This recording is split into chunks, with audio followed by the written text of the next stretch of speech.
Hi everyone, আমি রাত্রি। আমার নতুন একটি ব্লগে আপনাদের সবাইকে ওয়েলকাম। কেমন আছেন সবাই? আশা করি সবাই খুব ভালো আছেন, আর আমরাও বেশ ভালো আছি। আজ হচ্ছে আমাদের প্যারিস ট্রিপের লাস্ট ডে। তো এখন আমরা হোটেল থেকে ব্যাগপত্র নিয়ে বেরিয়ে পড়েছি, একেবারে চেক আউট করেই বেরিয়ে পড়েছি। আর হোটেলেই ব্রেকফাস্টটা করে নিয়েছি, কারণ আজ আমাদের ফেরার দিন। বিকেল 4টে থেকে 5টার মধ্যে আমাদের বাস আছে। তো এখন আমরা যাচ্ছি হচ্ছে লুভরে মিউজিয়াম। আর ওখানে শুনেছি লকার সিস্টেমও আছে, তো এই ব্যাগপত্র সব ওখানে রেখে আমরা আরামসে ঘুরতে পারবো।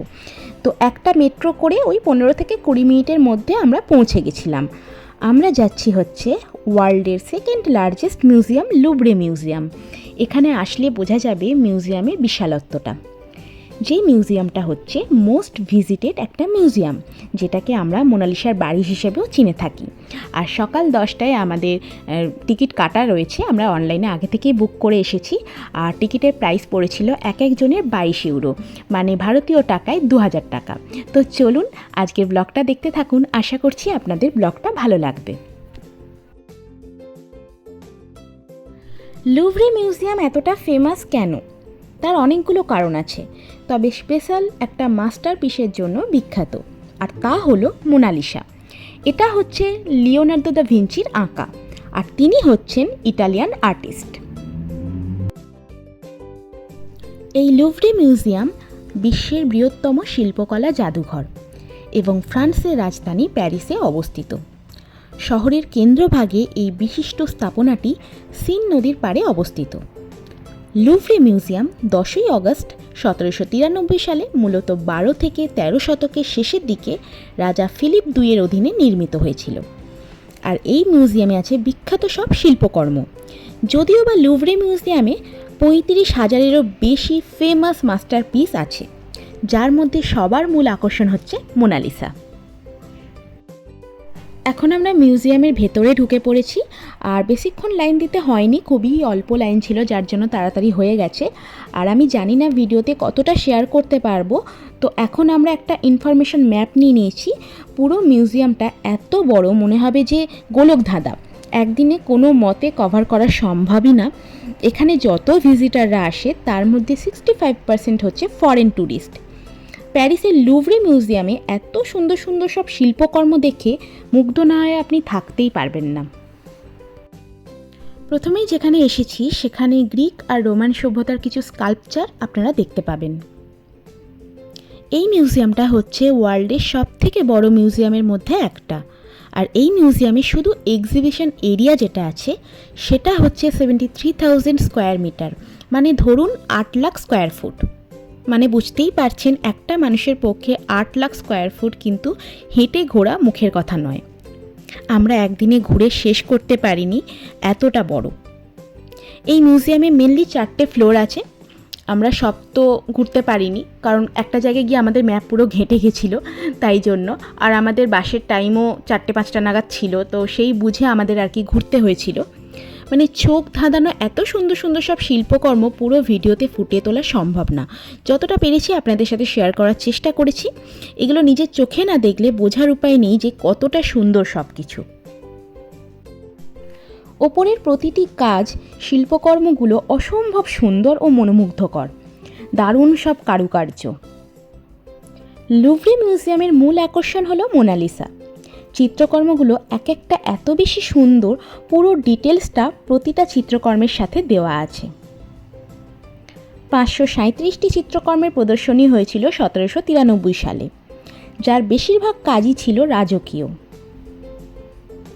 জাদুঘরটি 1796 সাল থেকে 1801 সাল পর্যন্ত বন্ধ ছিল। লুভরে মিউজিয়ামে আছে 3,80,000-এরও বেশি আর্ট ওয়ার্কস। জাদুঘরটি লুভ প্রাসাদেই অবস্থিত। আমরা এখন আছি হচ্ছে মোনালিসার গ্যালারিতে, আর এই গ্যালারিতে আছে অসংখ্য পেন্টিং, কিন্তু মাঝখানে আছে পৃথিবী বিখ্যাত শিল্পকর্ম মোনালিসা। সবাই কিন্তু এখানে লম্বা লাইনে দাঁড়িয়ে আছে এক নজর দেখার জন্য। লিওনার্দো দা ভিঞ্চির আঁকা কালজয়ী চিত্র মোনালিসা, এটা অনবদ্য সৃষ্টি। 500 বছর আগের লিওনার্দো দা ভিঞ্চির আঁকা পোর্ট্রেট মোনালিসা সম্ভবত বিশ্বের সবচেয়ে আলোচিত চিত্রকর্ম।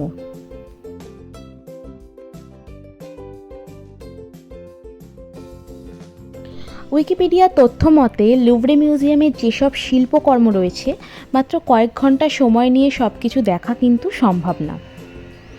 এই রুমের মধ্যে দেখুন কত সুন্দর সুন্দর পেন্টিং আছে, সবকটাই পেন্টিং কিন্তু খুব মিনিংফুল। আমরা এখন যে ফ্লোরটায় আছি সেটা পুরোটাই একটা পেন্টিংয়ের ফ্লোর। প্রত্যেকটা রুমের মধ্যে সুন্দর সুন্দর এরকম পেন্টিং ছিল।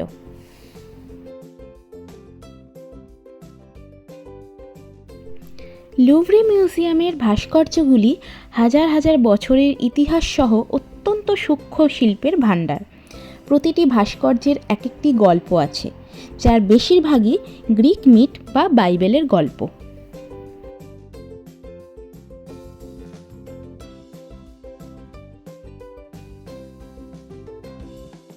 এখানে দুই পাশে হলো বিখ্যাত সব শিল্পকর্ম। আপনারা বুঝতেই পারছেন এগুলোর বর্ণনা বলে শেষ করা যাবে না। দুই পাশে হচ্ছে হাজারো পেন্টিং, সব পেন্টিংয়ের পাশে পাশে ডিটেলসটা দেওয়া আছে।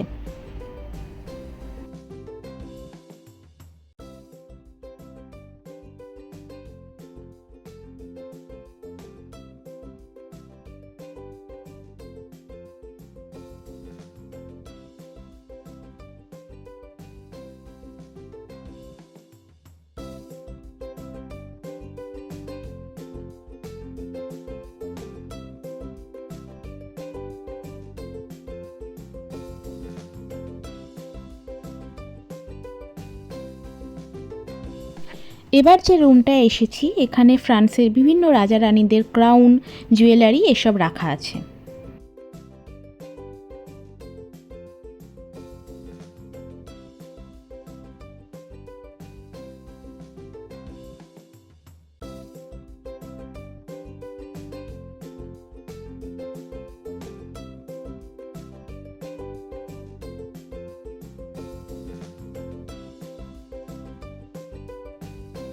গোল্ড দিয়ে বানানো, গোল্ড দিয়ে গোল্ড প্লেটেড, এগুলো সব গোল্ড, অরিজিনাল গোল্ড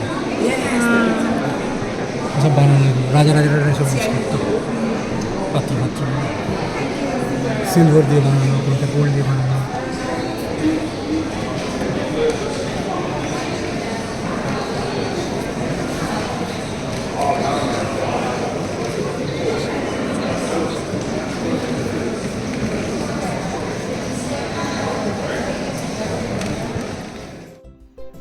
তো এরম জায়গায় আমরা আর কি পুরো ম্যাপটা আমাদের ঘেঁটে গেছিলো। প্রথম তো ম্যাপ দেখে দেখে যাচ্ছিলাম, তাও কিন্তু এই সময়টায় আর ম্যাপ দেখা দেখির কোনো ব্যাপারই ছিল না। যেরমভাবে আর কি ঘরগুলো যাচ্ছে আমরাও সেইভাবেই হেঁটে চলে যাচ্ছিলাম। তো ওপরের কাজগুলো দেখুন, এতটাই সূক্ষ্ম, এতটাই নিখুঁতভাবে করা, খুব সুন্দর লাগছে এই কাজগুলো দেখতে।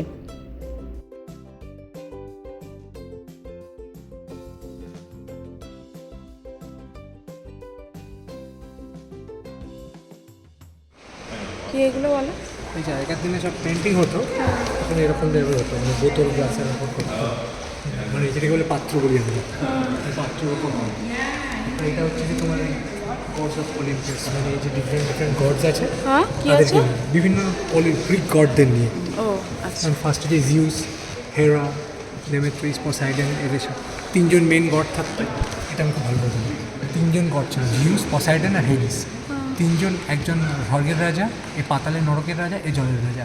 তিনজনের বউ, অ্যাফ্রোডিটি, ডিমেটার আর হেরা। তার সাথে এদের এতগুলো ছেলে মেয়ে হয়েছিল। বাবা। আমার হেডিসের সাথে পারসেফোনের বিয়ে হয়েছিল।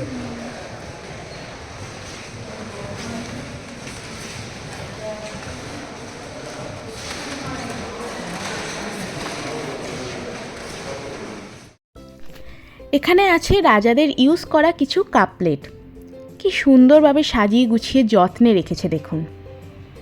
আর এই এত বড় মিউজিয়ামটা না মেনটেন করা খুবই চাপের, মানে একটা কোণা অবধি মানে কোথাও নোংরা দেখতে পাবেন না, এতটা মেনটেন করে রেখেছে এরা।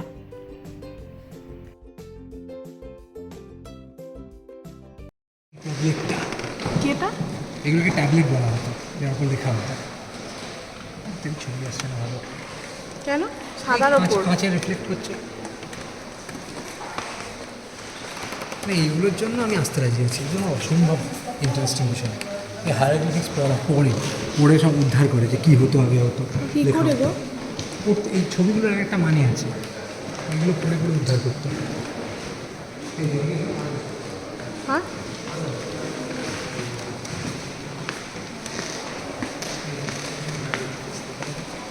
হায়ারোগ্লিফিক্স এই যে ওদের হচ্ছে গিয়ে রাজা ছিল এখানকার, এই যে এটা ওদের আমানরা, মানে ওদের প্রধান দেবতা হচ্ছে সূর্য দেবতা আমানরা, আর ওটা হচ্ছে দেবী আইসিস।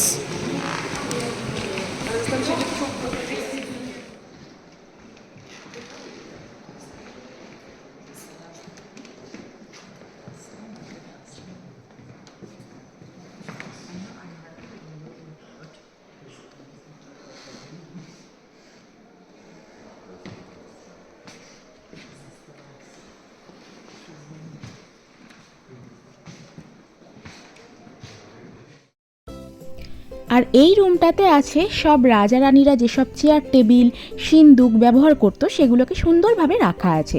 আর সব থেকে বেশি যেটা নজর কাটছিল আমাদের সেটা হচ্ছে ওপরে রাখা ঝাড়বাতিগুলো, দেখুন কতটা সুন্দর লাগছে। এরপরে আরেকটা দেখাচ্ছি ঝাড়বাতি, অসম্ভব সুন্দর দেখতে লাগছিল কিন্তু।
সব অ্যাঞ্জেল, বিভিন্ন সব ফেমাস যারা, সব হিস্ট্রি বা মাইথোলজি ফেমাস যারা, তাদের বিভিন্ন স্ট্রাকচার করে রাখা আছে।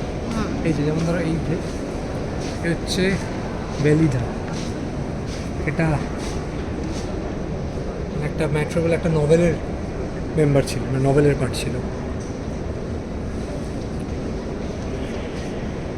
ইনি হচ্ছেন গিয়ে Napoleon, Awaken to Immortality, Napoleon Bonaparte।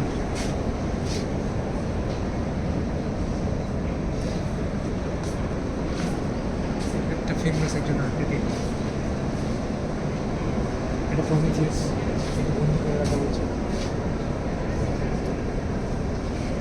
বন্দি করে রাখা হয়েছে। গ্রিক মিথোলজির জন্য যে একে বন্দি করে রাখা হয়েছে।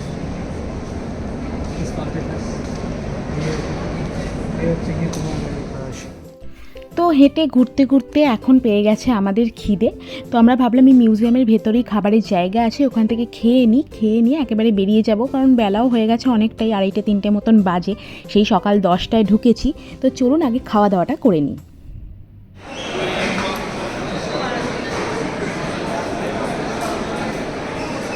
খেয়ে নিচ্ছি আমরা, খেয়ে নিয়ে একটু সুভিনিয়ার শপ যদি এখানে থাকে কিছু ঘুরবো, দিয়ে তারপর আমাদের বেরিয়ে যাবো।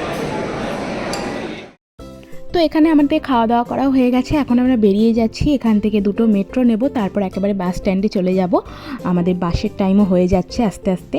তো যেমনটা বললাম এই মিউজিয়ামটা একদিনে ঘোরা সম্ভবই না, 2-3 দিন তো লেগেই যাবে পুরোটা ঘুরতে গেলে। আর এখান থেকে কিছু সুভিনিয়ারের জিনিসপত্র নিলাম, ওই টুকটাক জিনিসপত্র, ফ্রিজ ম্যাগনেট, প্যারিস লেখা ব্যাগ, একটা প্যারিসের নোটবুক, এইসব। আর এই সেই কাঁচ নির্মিত বিশাল পিরামিডটা, যেটা বাইরেটা থেকে দেখতে পুরো পিরামিডের স্ট্রাকচার লাগে। তো চলুন ভিডিওটাকে আজকে এখানেই শেষ করছি। প্যারিস ট্রিপ আমাদের এখানেই শেষ হলো। আর প্যারিস ট্রিপের এই 4টে দিনের ভিডিও আপনাদের কেমন লাগলো অবশ্যই কমেন্ট করে জানাবেন। আর ভালো লাগলে লাইক করবেন, শেয়ার করবেন, আর চ্যানেলটিকে সাবস্ক্রাইব করে দেবেন। সবাই খুব খুব ভালো থাকবেন, সুস্থ থাকবেন। দেখা হচ্ছে খুব শিগগিরই নেক্সট ব্লগে। Bye bye.